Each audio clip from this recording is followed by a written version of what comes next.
Hey guys, welcome back. Doug Smaldino here. This is part 3 of our four-part series of mortgage prequal for basics for agents. Now, we talked about credit. We talked about in the first video, it was credit in the first video. Second video, which was 2A, was about income for salaried borrowers. And then 2B was income for self-employed borrowers. So remember, we're talking about the big 3. What's the big 3? Credit, income, assets. So part 3, we're going to talk about assets. This isn't that difficult. Basically, it's common sense when you think about it. It's, how do you buy a house without the money? Yeah, you got to have money. Unless it's a VA loan. Of course, there's an exception to every rule. VA loan is, if you fortunate enough to be working with a veteran, there's no down payment required.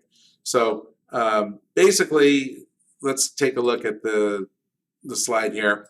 Now, there's different types of loans.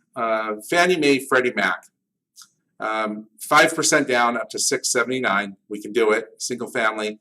We can do it that across the U.S. Doesn't matter if it's in Los Angeles County or in Little Rock, Arkansas, because we have a special arrangement with one of our investors that we get high balance across the U.S. That's single family. So what do you need? You need 5% down, and you need money for closing costs and reserves. Now, usually gift funds, again, working with a lot of these millennial buyers, gift funds are fine. No problem with gift funds. Mom and dad, fork over some money for the down payment and closing costs. That's fair game. Money in retirement. The key is here, when you talk to your leads, say, hey, what do you have for down payment?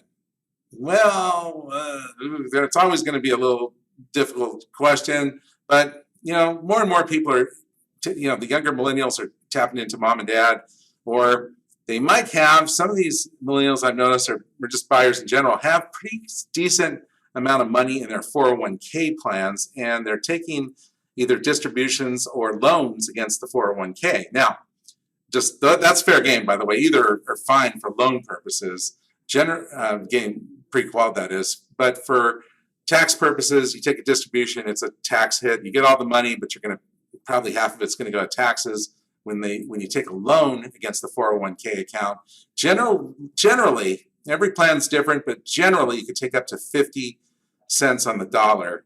So if you had $200,000 in a 401k, you could take a loan for $100,000 and use that towards the down payment.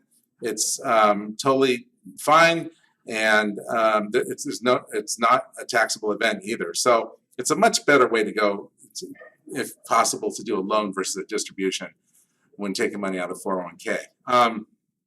FHA loans, 3.5% down up to $679 by county. Again, for down payment purposes, it's got to be seasoned money. So, look, if they want to buy a house, like I said, the title of the slide, show me the money. Where's the money coming from?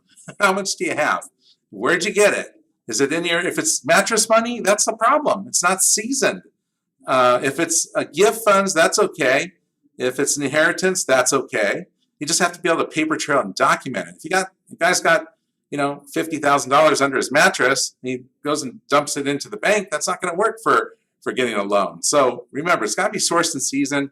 A lot of questions I get are with self-employed borrowers that have, they leave a lot of money in their corporate account. They have, a couple $100,000 in their corporate account. Can they use that for the down payment? Yes, they can. Now, it's a little bit more paperwork, but it's doable. It just has to be documented. So ask the question, do they have the money? If they don't have money for the down payment and they're not a vet, what's the point? You're not going to be able to do anything for them. So don't waste your time.